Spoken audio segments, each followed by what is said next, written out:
Hey, everybody, what's going on? Jeff Rieger, another episode of the Daily Ticket. This one for Friday. Oh, thank God. It's Friday, the game, Lions Rams just around the corner. And what better way to celebrate this? I call it the biggest game of our life, if we're being completely honest.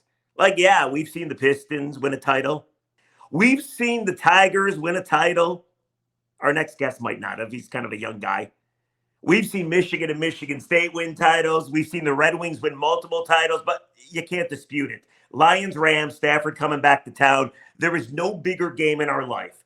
And when I knew this game was happening, I thought to myself, the one guy I must talk to this week is Stafford's biggest fan.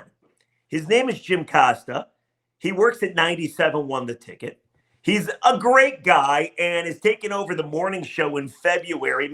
Michael Stone is retiring. We bring Costa in. Hi, Jim. How are you? No, hold on. This says on the screen, Stafford's biggest fan other than Kelly. Yes. Do you disagree with that?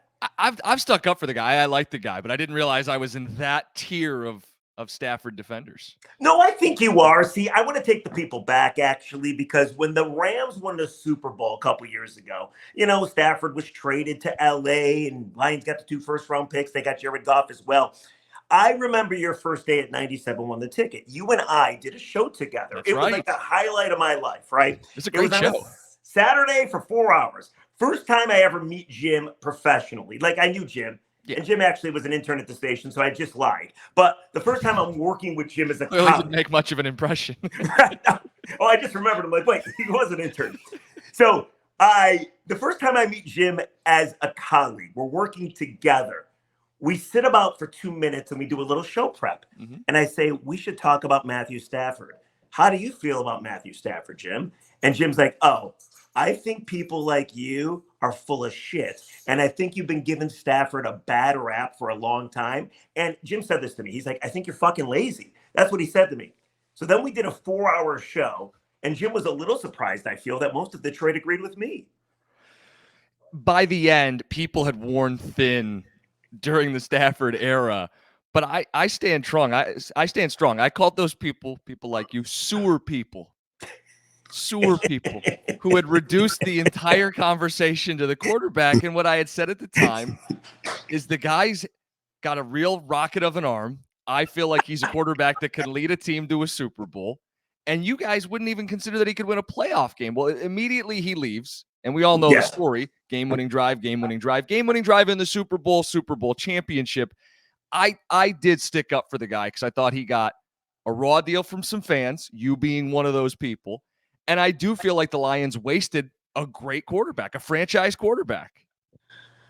Jim, I'm not here to relive the past. I'm just not, okay? I think the Lions are in a better spot. Yes, if Matthew had the offensive line that the Lions currently have, would he have been better? Sure. If he had some of the weapons, despite he did have Calvin Johnson for like 8 years, whatever, would they be better? Yeah, sure. I don't dispute that. But I don't think you can dispute the fact that Matthew had seven chances to make the postseason, to win a playoff game, to win a division, and Matthew failed at every turn. And nobody ever said, hey, Matt, you got to win a Super Bowl. All Detroit's ever wanted was a playoff win.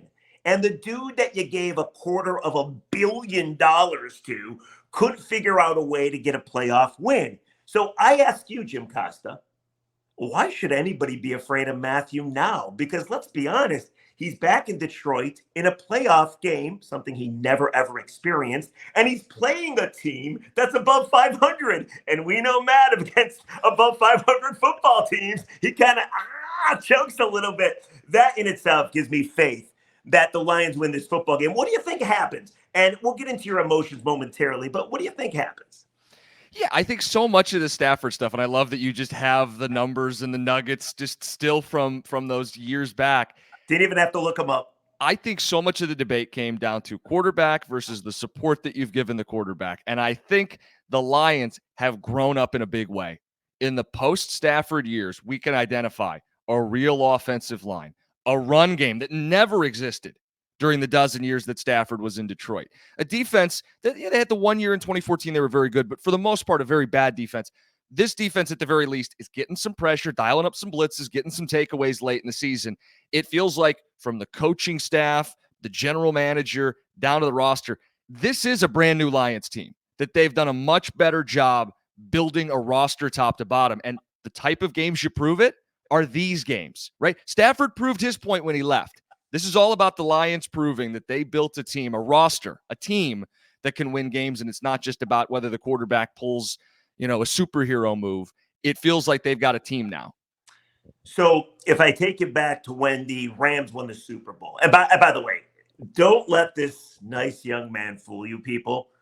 2 back-to-back games, the NFC title game and the Super Bowl. I don't know why there's balloons. Did you see those balloons? I did see the Am balloons. I hallucinating? For people who are watching the video, yes. Happy birthday, Rieger. How did I do that? Anyway, I have no idea. Anyway, 2 back-to-back games. Rams trailed by 10 in the NFC title game into the Super Bowl. And Costa both times texted me, said, congratulations, enjoy the night. As soon as those texts were read by me, the Rams immediately come back and Stafford immediately come back. So I still will never forgive you for that. However, you and I and many people at the radio station did a Stafford stream. Mm-hmm. I didn't think he could win a playoff game. You did. Of course, you were very disrespectful. You took a picture with confetti and drinking. You were so excited afterwards. How much of you, percent-wise, is rooting for Matthew come Sunday? Because that's your boy. 0%. I don't believe you. 0%.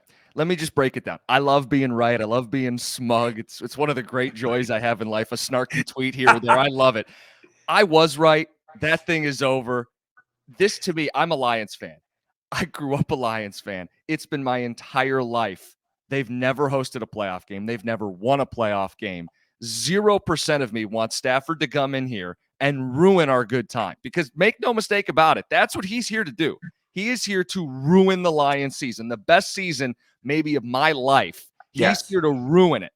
So to me, there's no bones about it, no confusion, confliction, hard feelings. He proved his point. This is about the Lions proving their point, and I would be in my gut devastated if they're not able to pull this out and further validate what we've seen with our own eyes this year. They are an improved football team.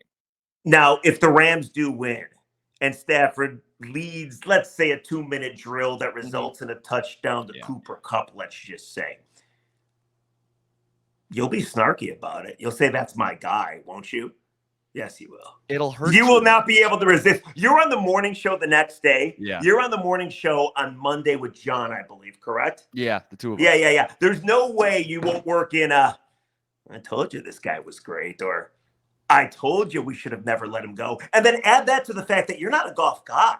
Like, you don't believe Goff is all that good. You don't want them to re-sign Goff. You're the one guy in the offseason that kind of shit on Goff a little bit while everybody else was kind of loving on Jared. What's your question?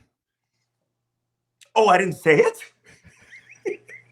Will a part of you think should have never got rid of that guy? Or no, I my think guy was able to get it done? I think it was the right decision to trade him. I mean, especially looking back, it's hard to argue otherwise. I mean, the team needed a reset, right? I mean, they get a couple first-round picks.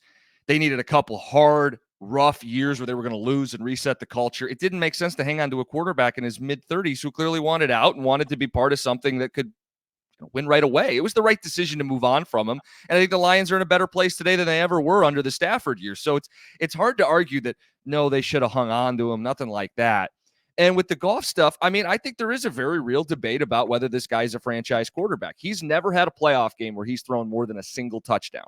Yes. So this is the time for him to prove it. And Rieger, if the Lions go out and win a couple playoff games or win a Super Bowl, I'll be wrong the whole way. I would be glad to be wrong and watch all that and celebrate stuff that I never thought was possible as a Lions fan. But if he goes out there and throws, for 195 yards, 1 touchdown, 1 pick, they win the game, right? Because I still think they're the better team.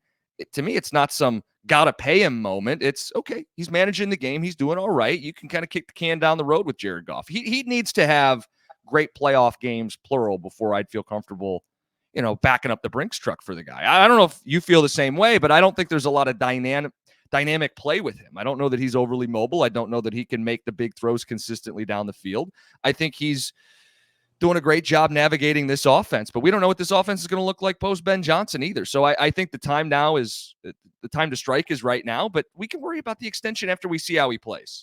And I agree with you too. I mean, if he goes on some Joe Flacco type playoff run like Flacco did with the Ravens, then yeah, you got to pay him. I just don't want to pay him 5 years at $50 million a year. But you're absolutely right. That's for like after the Rams lose to the Lions. I want to actually give you a couple reaction questions. Then we'll get your prediction, and then we'll let everybody enjoy their weekend. All right. Perfect. All right. So Matthew Stafford talked 2 days ago. He was in La La Land. Carlos Monarez from the Free Press said, "Hey Matthew, what kind of reaction are you expecting from those Lion faithful at Ford Field on Sunday night?" Of course, Kelly will be there as well. Here's Matthew Stafford from the podium. Take a listen. I think it was a great answer. I'm not expecting anything, to be honest with you. I was asked this question a couple times, just by friends and family, and I think the biggest thing for me is just go experience whatever that experience is going to be. I understand, what the people of Detroit and what the city of Detroit meant to me in my time and my career, what they meant to my family. I hope they feel that back, but at the same time, I'm not a stranger to the situation and understanding that I'm the bad guy coming to town. I'm on the other team, and they don't want success for me. So whatever happens. I'm going to go experience it, play the game. Once the ball's snapped, man, let's go. Two good football teams, go compete and see what happens. All right, so couple quick things. I automatically think of Scarface. Do you remember Scarface? Tony Montana? Say goodnight to the bad guy. I hope the Lions say goodnight to the fucking bad guy. But it does beg the question, all right? Dude was here for 12 years. You got to boo his ass, though, correct? Oh, absolutely. Okay, absolutely. I mean, I know you don't believe any of what I'm telling you, but no, I don't, but that's okay. Lie to me. More than I am guy who wants to be right on the radio. I'm a Lions fan before I am snarky tweet and smug response guy. And I know you don't believe me, but I would boo him from the moment he gets on the field. He gets it. He has more self-awareness than some of Lions fans, more self-awareness than his own wife does. He gets it. He's the bad guy. No favors, no pats on the ass. He's there to ruin the Lions season. Act accordingly. This is a man who wants to ruin your dreams. You boo him like you would any other quarterback. Give me an example. What are you going to the game? I am undecided at this point. Okay, if you go to the game, what's Jim Costa going to sound like when Matthew Stafford is announced? Come on. You want to boo into this microphone? Please you? What would you? Boo! There we go. It's amazing what I can make people do. All right, next question. Rams come to town next year in a regular season game.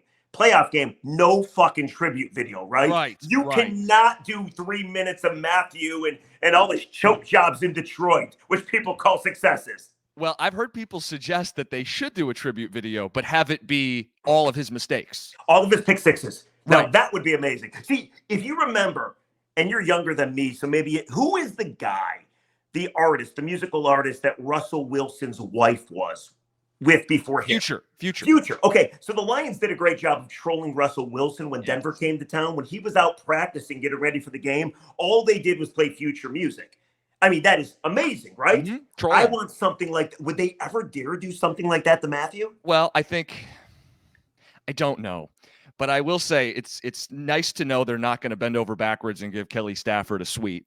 It shows a little bit of a backbone, and it would be quite the statement if they do nothing. I think that's a statement, and if they do something that's a little antagonistic, I think that's a statement too. I just don't want to see a touching tearjerker. Matthew, look at him against the Browns, come back injured. Game against Dallas. Like against Dallas. I don't need to see that. For a regular season game or when he comes back post-playing career, sure, hey, give it up, Matthew Stafford. Yay, woo. Not on Sunday night. I mean, even me, the heartless man that I am towards Matthew Stafford, next year, do whatever you want. I mean, 10 minutes. I mean, bring his former teammates if you want. I don't care. But not on Sunday. Couple more. What do you think of the Stafford jersey ban? We got a Detroit bar saying you better not wear a jersey in our bar. We got Jeff Glover saying come to Twin Peaks and you give us your Stafford jersey. We'll give you a Lions jersey, either J-Mo, Jared Goff, or Amon-Ra St. Brown. And, of course, we have Kelly Stafford saying it's sad and that Matthew has always been the bigger man and he will continue to be so. You agree. We don't tell people how to dress. If you pay $600 for a ticket, do whatever you want. But you cannot wear a Stafford Lions jersey to this game. You should be kicked out. You could do whatever you want. No, you but can't. everybody can judge you how they want. And if you wear a Stafford jersey, it displays zero negative self-awareness, right? Yes. And I mean, again, we're not going to be the fan police. You I go will to the be. game. Rieger might be. You go how you want to go. But I've heard people say, well, Jim, maybe it's the only Lions jersey they have. Wear a sweatshirt. I'm wearing a blue hoodie. Wear blue. Right. Wearing blue too. Yeah. Wear whatever you want. Just don't wear a Stafford jersey. But if don't have the excuse be you don't have anything else to wear to the game. You're wearing it for some reason. What's the reason you're wearing it? Is it because you're secretly rooting for him? Is it because you're conflicted? I don't want anybody in that stadium that's conflicted about the way they're feeling on Sunday night. And this comes from a guy who defended Stafford, who rooted for Matthew Stafford, who believed he got a raw deal here by this franchise, which wastes great players historically. I've defended him. There is no conflict. The Lions have improved. They've cleaned up their act. They're a team worth rooting for. They're the better effing football team. You show up and you root for your team with no conflict, no number 9 on your jersey, unless it says Williams on the back. Oh, That's it. That's it. By the way, did you hear my idea? You probably haven't. I mean, I don't know if you watched the Daily Ticket. I beg you to, please. I need all the views. I'm not like Costa has a podcast, by the way, with Valenti. It's called Cash the Ticket. They have millions of reviews. I spend sometimes all Saturday night reading your guys' reviews. We don't have millions. I have 20. You guys have I have. Do you want me to leave you a review? I'll leave you a review. Could you? Would you mind? I mean, it will get me one review closer to my goal of like 30. I mean, these guys have thousands. It's hold amazing. on. Rome wasn't built in a day. You're doing a great job. I'm a subscriber. Oh, thank you. I'm doing what I can to support you. You know, thank you. That means the world to me. Do you know yesterday, true story, by the way, I was tweeting out Kelly Stafford quotes from her podcast. You listen to the entire thing. People need to understand who you are. You listen to the entire thing. That's called content. Yeah, exactly. I am serious about being in the media. I report the story. But anyway, I found out that Hank Winchester, who does the podcast with her. Channel 4, yeah. Yeah, he's going to Madonna on Monday. It was a big conflict for him. He didn't know if he was worried that the Lions game was going to be on Monday night, that Madonna and the Lions were going to clash. Anyway, he follows me on Twitter and he reacted to my tweets. I was very happy. Anyway, here's my idea. All the lunatics that show up to Ford Field in a Stafford jersey, and I'm getting down there early on Sunday. I got a buddy that makes T-shirts. So I had to make a T-shirt. It simply says Sack Stafford. And I am going to ask people to exchange I don't want their Stafford jerseys. Just put the T-shirt on over it. Yeah. I got extra large. I got large. I got whatever size you are. Here's what it looks like. What do you think of that? That's the prototype. Yeah. And so people would just put it over their Stafford jersey. Yeah. Yeah. So I'm going to go around. I'm like Tom Gorris. I'm doing great work in the community. Right. I'm moving the community. Right. I feel this is my charity. I'm going to go around. And how many are you going to have? There's I got like 20 or 30 of them. How many Stafford jerseys do you think there will be? I can't imagine a lot, but there will be some, don't you think? But I think the person who wears it, but for the person who wears it, they're choosing to wear it. I don't believe this. Oh, it's the only jersey I have. It's an accident. Right. They're wearing it. They're not going to want to cover up their jersey. Well, you know what? I think you're doing a service, but I think the target audience here isn't going to want your product. Well, I'm going to videotape all of it. Sure. And then I'm going to put it on the podcast. Hopefully, if we have content for weeks. Yeah. But I do think, here's what I think. I think there's so many people that feel like you that thought Stafford got a raw deal, that he was the best Lions quarterback we ever had, which, by the way, what is that saying? I know. Who's he competing against? John Kitna? I know. Joey Harrington, Scott Mitchell, Eric Kramer? Give me a break. Rodney Pete. Exactly. Andre Ware, Dante Culpepper, Dan Orlovsky. I do think that a lot of people are like, Stafford got a raw deal. He's my favorite. So both things can be true. I can wear my Stafford jersey and really hope that he has a great game, but I want the Lions to win. I think people think that, but I hate that attitude. Well, again, I don't get it. I think all these shouting matches on radio, right, that you were a part of, that I was a part of, both here and on the other side of the state. Oh, well, I mean, sure, tension, conflict, it's all good.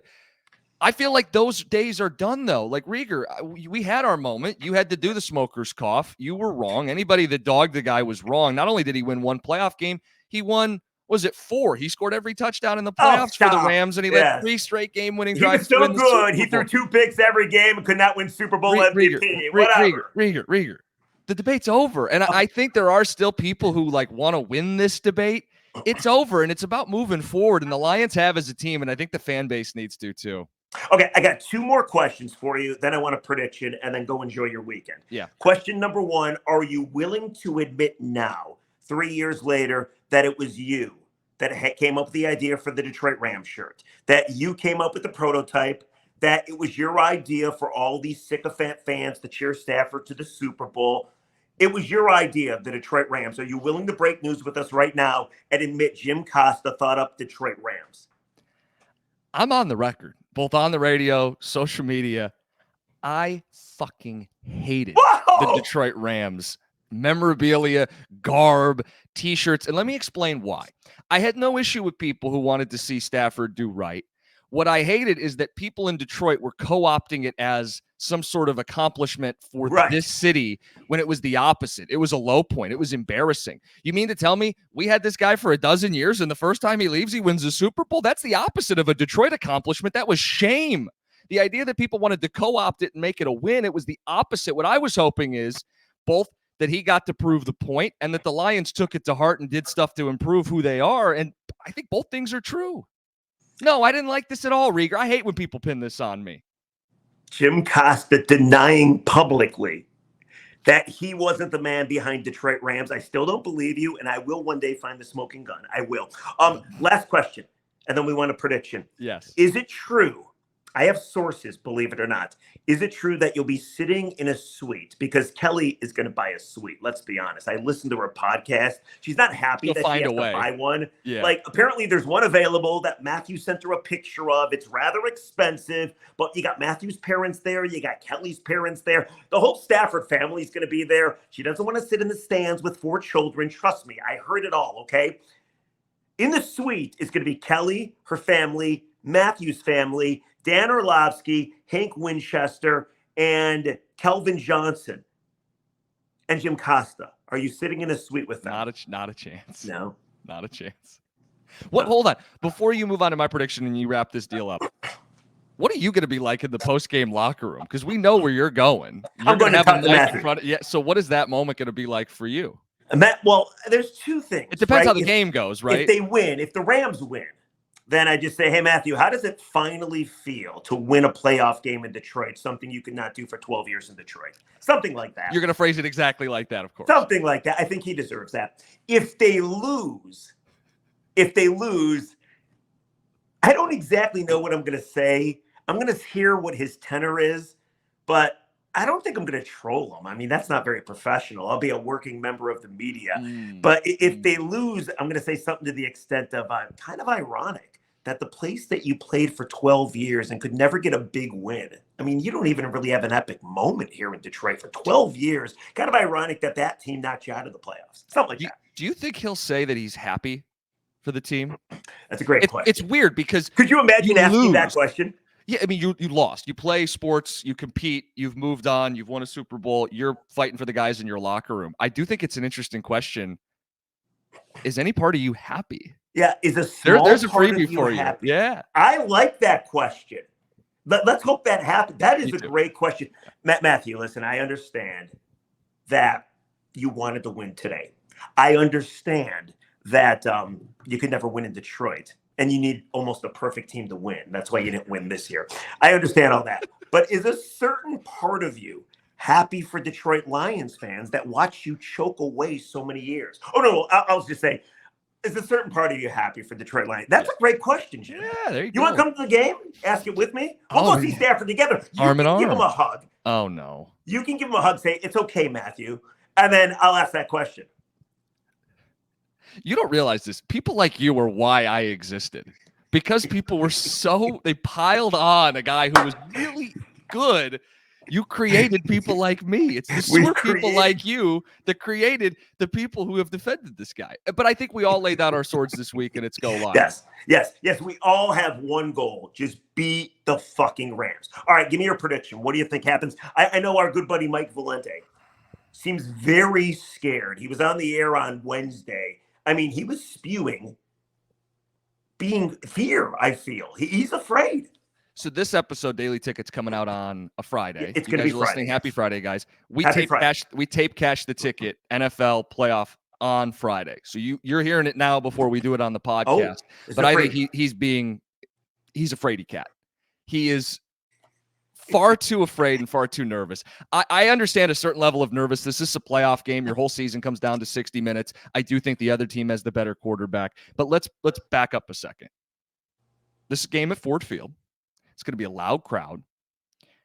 If you're into the betting data, it's an overwhelming amount of money on the Rams. Bets and money differential on the Rams. Line moved from 3.5 to 3, but it's staying at 3. They wouldn't dare move this line to 2.5 because they know the Lions backers would flood it. So this is priced at Lions is a 3-point favorite.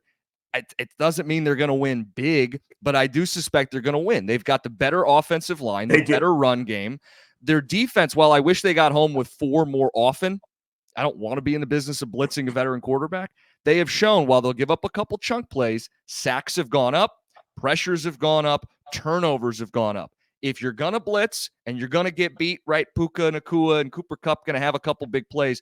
But if you can get a key takeaway on Matthew Stafford, Rieger, maybe even a pick 6, that's the type of thing that flips the game. And I do think the Lions defense isn't good, but they're creating more havoc. And I do think their offense can sustain long drives and score touchdowns. Last note on the game that I do want to impart upon people. Yes. We've watched a lot of Rams over the last few years. Sean McVay coaches afraid too. He does, doesn't he? He punts way too often. 4th and 2, field goal, 4th and 3. He'll punt the ball at midfield. He coaches the exact opposite of Dan Campbell. And if you tell me Lions got the better team, they're playing for 7s, Rams, they're going to be settling for some 3s and punting the ball. Hey, there's always a world where the guy leads a late game comeback, but I think the Lions have truly changed. They are truly the better team, and I got them winning 28-24. I love this, by the way. I actually have a little bigger score, I feel. I think there's a couple things. I think it's going to have that Denver atmosphere. Remember when Denver came to town? They had won 6 of 7. They were forcing all kinds of turnovers. That place was insane. It's going to be ratcheted up about 20 times. Yep. And I think for all the worry about Stafford lighting up that secondary, you got to realize that that secondary held Dallas. Even though CeeDee Lamb went off for 200-plus receiving yards, they held Dallas to 20 points below to what they average at Dallas, right? They averaged 40 at home. Lions held them to 20. As much as Justin Jefferson killed them, you still only allowed 20 points with Nick Mullins and Justin Jefferson in 2 of the 3 games of the last 3 games, right? So I do think even though they give up chunk plays, they keep points off the scoreboard. I think people don't even think about Detroit's offense. You should. It's the better offense on the field. Yep. And don't even worry about Laporta. If Laporta can't play, which it doesn't seem like he's going to, but if he can't play, look at last year. Mitchell and Brock Wright. Zylstra. Once you got Shane Zylstra, once you got rid of, TJ Hawkinson, they were some of the better tight ends, just tight end production in the league. So I think the Lions, in a raucous, insane atmosphere, I think they win the game like 30-20. I think they score 30 with their eyes closed.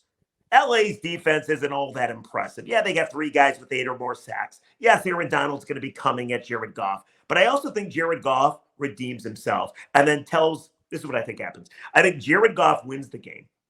I think Matthew Stafford thankfully loses the game. And I think Jared Goff walks up to Sean McVay and just does this. Hey, Sean, if you're listening, yeah, he gives them the double bird. Like, Sean, fuck you for the way you treated me. Let me say something nice about Goff, because I don't do this very often.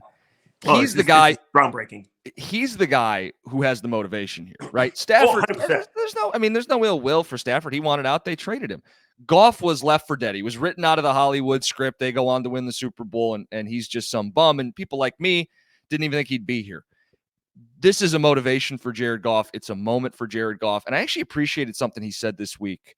He said, clearly, obviously, that he has, his own personal issues here. But he said, this game isn't about anything for him personal. It's much more important for him to deliver a win for the city of Detroit. And that's where his motivation comes from. And I think that's a really cool comment from him, because that's a total self-awareness. I get it. I might have my personal stuff, but that's not the guiding light here. The guiding light is doing something for the city that they haven't done before. And I think the team's going to rally around him. I mean, there is a rallying around Jared Goff that I think will take place. I just got chills from you saying something nice about Jared Goff. I mean, we all are evolving. Last thing for you, very quick answer if you want. I asked this yesterday in the program, did a podcast about it earlier in the week. If the Lions do lose this game, and it's to Matthew Stafford and to the Rams, and that means Goff loses to McVay, this is SOL. No matter how they lose. And let me just explain before you leave. I know you don't maybe like that acronym, but this goes down on the list of awful ways to lose. This is right up there with the back and forth kind of thing, the game in Seattle, the not completing the process. Because in your first playoff game in 30 years, the biggest game of our life, nobody can dispute that. You lose to your former quarterback that could never win anything here. And then the guy that you traded for with him couldn't win the football game. That's SOL, whether you want to admit it or not, don't you think? So I hate the acronym. Let me just preface all of this with I hate the acronym. You're too highbrow for that. Yeah. Yeah, sure. Too elitist for SOL, Costa. you, Kelly Stafford, and the Staffords, when you guys go together at your dinner parties, you guys talk about how much you hate SOL. By the way, are you hanging out with the Staffords in Birmingham this weekend? Stop it. I think the acronym at times does apply, right? There are things that this team has done historically that are reminiscent of the same old Lions. The same old Lions find the new and creative ways to lose. If they lose in some ridiculous self-inflicted disaster, that's SOL. Okay, but just about losing to that guy. The team won 12 games and won the division. That's not what the same old Lions do. So I have a hard time reverting back to the acronym that was reserved for a bunch of losers. Yeah, and I understand that, and you make very good points. But at the end of the day, SOL to me always means the most ridiculously painful losses. Yeah. And there would be that. There'd be no more painful loss than this. Like, correct. I do feel like this, if they lose, it's not going to like set the program back 10 years. No. Dan Campbell all of a sudden is not going to become a bad coach. But if they lose, nobody will ever stop talking about this game. This is our one chance, maybe not to kill SOL, but to literally move on. This team, this organization, these fans, you got one playoff win since 57. It's about time to, like, if you win a playoff game, you can now start talking about NFC title game and Super Bowl. But you got to win a playoff game first. So I disagree. I think it's SOL. But Jim, thank you, my friend. This was awesome. I said 15 minutes. You were kind enough to stay 32, 33 minutes. Appreciate it. And anytime. Tell the Staffords I say hello when you text with Matthew later on. Are you going to send them a good luck text? I don't have their contact info. I'm not who you think I am. I hope I made that clear today. When they moved to Hollywood, did they change their number on you? I'm going to tell you this. We had someone call in last night, and then we will be done.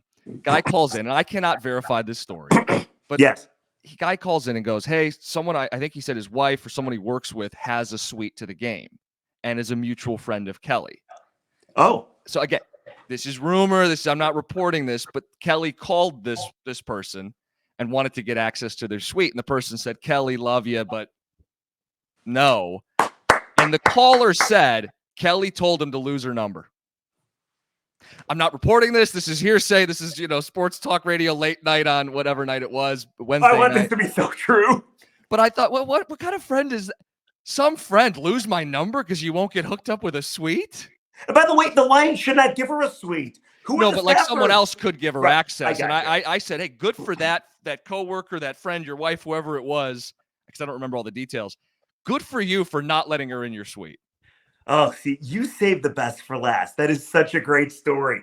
Like, whether it's true or not, I don't care. I want to believe true. It. Yep. It's now true in my mind. It really is. Did I tell you my one run-in with Matthew Stafford? Very quickly. Mm-hmm. Miggy for his 3,000th hit 2 years ago. Mm-hmm. Colorado Rockies. He was there, right? Matthew Stafford was at the game, right? He was back in Detroit. I mean, they're very charitable for sure. They do great things in the community. But he was back in the game, or back in Detroit, and Stoney was at the game as well. Everybody was, wanting to see Miggy's 3,000th hit. So Stoney comes up to me and says, "Rieger, let's go see Matthew." And Matthew was with Matt Shepard in the Bally's booth on TV. Mm-hmm. And so I'm like, I don't want to go see Matt Stafford because, of course, I thought of all the bad things I've said about the guy, and on the off chance that he knows, it'd be awkward. It'd be funny. He could dunk on you, right? Yeah, exactly. So Stoney goes and sees Stafford, and he comes back with a picture of him and Matthew. And I immediately regretted it because I had this great idea. I should have went. I should have said, Matthew, you made me look like a fool. I doubted you the entire time. If I could have just got one picture with Matthew Stafford, I put my arm around him, and then I would have tweeted out, never had a doubt about this guy. Could you imagine? The numbers that would have done. Could you imagine what that? Oh, that would have been amazing. That would have been amazing. Rieger, I'll be thinking of you on Sunday night and big night. A lot on the line. I'm excited. Jim, I don't know where you're going to watch the game, but I'll shoot you a text. Just do me a favor. Do me a favor if you could, please. If Stafford trails by 10, do not text me. Do not text me and say it's going to be a good night for you. All right? I promise. Please don't do that. I promise. I promise. I promise. All right. Jim Costa, we love you. Jim Costa from 97.1 The Ticket. He's going to be the new morning man in February. Thank you, Cookies. You're the man. I appreciate it. This has been fun. You're the best. Thanks. Monday, we'll recap Lions and Rams. The Lions better not lose this game. Bye, everybody.